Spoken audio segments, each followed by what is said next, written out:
పేరు కొమ్ము శిరీష. మాది పెద్దమాదిగపల్లి నిమ్మనపల్లి మండలం, అన్నమయ్య జిల్లా.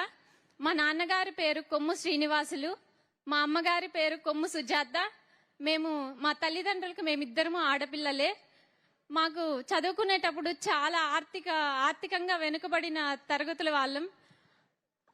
చదివించడానికి మా అమ్మ నాన్నకి స్తోమత ఉండేది కాదు. మా నాన్న కౌలు రైతు, వ్యవసాయం చేసుకుంటూ పశువులు మేపుకుంటూ పాలు పోసుకొని మా ఇద్దరిని చదివిపించారు. మమ్మల్ని చదివిపించేటప్పుడు చుట్టుపక్కల అందరూ, ఎందుకురా నువ్వు ఆడపిల్లల్ని చదివిపిస్తున్నావు, ఎన్ని రోజులైనా నువ్వు ఒకరి చేతిలో పెట్టాల్సిందే కదా, ఆ డబ్బులు ఏదో మీరు వెనక్కేసుకోండి, మీ వృద్ధాప్యంలో మీకు కొంచెం సహాయంగా ఉంటుంది అనేవాళ్ళు. కానీ అవేం పట్టించుకోకన్నా మా అమ్మ నాన్న కష్టపడి మమ్మల్ని చదివిపించారు. నేను మా చెల్లెలు చిన్నప్పటి నుంచి ప్రభుత్వ స్కూల్లోనే చదివాము. ప్రభుత్వం ఇచ్చే స్కాలర్షిప్లతోనే చదువుకున్నాము.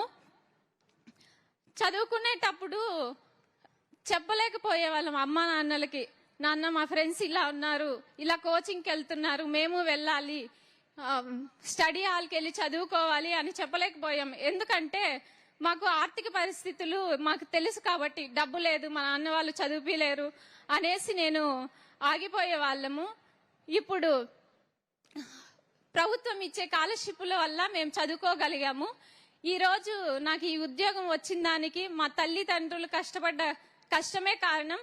ఉద్యోగం రూపంలో నాకు లభించింది. నేను నా కుటుంబం చాలా ఆనందంగా ఉండగలిగాం.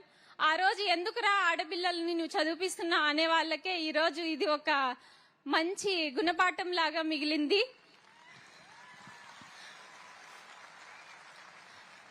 అన్నిటికీ సమాధానం మా నాన్న ఒకటే చెప్పాడు, ఆడబిడ్డలైనా మగబిడ్డలైనా నాకు వాళ్ళే. నేను పెద్దమ్మాయిని, ఇంకో అమ్మాయి చిన్నమ్మాయి. నా పెద్ద బిడ్డ మగరాయిలాగా ఉంటుంది అని చదివిపించాడు నన్ను. మా చెల్లి అన్ని స్కాలర్షిప్లతోనే చదువుకొని ఐఐటి విజయవాడలో చేసింది.